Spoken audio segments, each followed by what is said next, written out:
What's good about your boy D-Money here? Today we actually about to get into a requested video, and this is actually called The Untold Truth about Kobe Bryant. I know y'all miss me. Yeah, I told y'all I was feeling a little under the weather the last time we was on here, and after that video I went downhill. So yeah, I mean, I'm feeling much better. I mean, still getting over my cold and everything like that, but I'm be back in the game, so we about to get back at it. But anyway, we about to go ahead and get into this video. Like I said, it's the Untold Truth about Kobe, and this is a requested video, so we have to go ahead and see what's popping with us. Without further ado, let's get it. Let's go. Kobe Bryant has sealed his place in history as one of the greatest athletes to ever play the game of basketball. He spent practically his entire life as a record-setting entertainer and tragically died too soon. Here are some details of his astonishing life story you might never have heard before. The late basketball player had a very original name, Koby Bean Bryant. Just how did Mr. and Mrs. Bryant come up with that one? They took inspiration from a menu of all places. What? While dining at a restaurant, Bryant's parents, Joe and Pamela, noticed that one of the entrees on the menu featured the world-famous Kobe beef from Kobe, Japan. They liked the sound, especially when paired with the middle name Bean, which is a shortening of Joe's nickname, Jelly Bean. So just how does a person become a once-in-a-lifetime basketball talent? Well, in the case of Kobe Bryant, he was born into it. His father, Joe Jelly Bean Bryant, played professionally for 16 years, including 8 years in the NBA before becoming a coach. And his uncle on his mother's side, John Chubby Cox, also played professionally, earning a brief stint in the NBA with the Washington Bullets. With those kind of genes, Kobe was almost designed to be a basketball prodigy. If it ever sounded like Kobe was speaking perfectly fluent Italian, don't worry, you probably understand a bit more Italian than you thought. In fact, Bryant learned Italian during his childhood because he actually grew up in Italy. When he was just 6 years old, his dad signed on with an Italian basketball team and moved the family to Europe. While his contemporaries were watching Care Bears on Saturday morning, Bryant spent his developmental years playing basketball. But he never left his American roots behind, returning to the U.S. every summer to play in developmental basketball leagues. Returning to America at the end of his father's playing career, Kobe immediately became a sensation thanks to his legendary feats as a high school basketball player. After suffering through a brutal 4-20 campaign his freshman year, he went on a tear, going 77-13 over the rest of his career, while winning a state title and earning national honors, including the Naismith High School Player of the Year award. He was so good, he was invited to scrimmage with the Philadelphia 76ers while still in high school. The experience convinced him that he was already at an NBA level, so he opted to skip college entirely and entered the draft straight out of high school. The NBA agreed. Bryant was the 13th pick in the draft in 1996, despite never playing a single college game. Kobe Bryant have decided to skip college and take my talent to the NBA. Everyone is familiar with the rap efforts of Bryant's Lakers teammate Shaquille O'Neal, but most people probably have forgotten that Bryant once made a go in a music career of his own. In high school, Bryant performed as part of a rap group called Shazal, which was then signed to a record deal by Sony. It was Bryant who was the main draw though, so after dumping the rest of the group, Sony pushed Bryant to record a solo album. Called Visions, the album was set to be released in 2000. But after the debut single Kobe totally tanked, Sony scrapped the album entirely and dropped Bryant from the label. For Kobe, if one good thing came out of his failed rap career, it was the fact that he met his future wife, Vanessa Lane, while filming the video for Kobe. It was the best thing to come from that ill-advised career turn. But their engagement caused a severe rift with Kobe's parents, who disapproved of their future daughter-in-law. In fact, they reportedly refused to even attend the wedding and didn't speak to Kobe or his new bride for 2 years. And that was just the start of the family squabble. After his mother tried to sell some of Kobe's memorabilia, he brought legal action against his parents, eventually forcing them to issue a written apology that acknowledged the financial support he had provided them. What the hell is wrong with you people? It's every athlete's dream to represent their country in the Olympics, or so you'd think. But Kobe's career with the U.S. national basketball team got off to a very rocky start.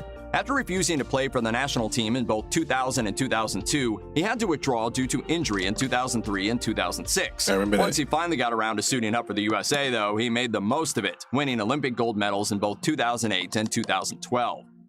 Raised in Italy, Kobe Bryant was fluent in Italian and also Spanish, and he'd utilized the languages during press conferences and in conversing with other players, such as Spain-born teammate Pau Gasol. Bryant also exercised his language skills to trash-talk opponents.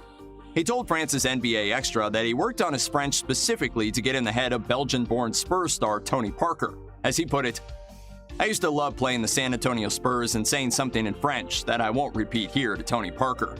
Bryant kept up the practice after his playing days. During the 2019 Lakers home game, Luka Doncic of the Dallas Mavericks stood on the sideline waiting for play to resume, when he heard somebody sitting courtside speaking to him in Slovenian, his native tongue. He told ESPN after the game, "I was like, who's talking my language? Then I saw Koby. I was really surprised." What did he say? I can't say that. In March 2019, Portland Trailblazers center Josip Nurkic told SportsCenter that one time on the court he heard Bryant sass him in his first language of Bosnian. Nurkic remembered, "He actually says a word in my language. I was like, I didn't really hear right. He can't speak my language, right?" You know, when he play against some teams, he will try to learn a little bit about every player who plays.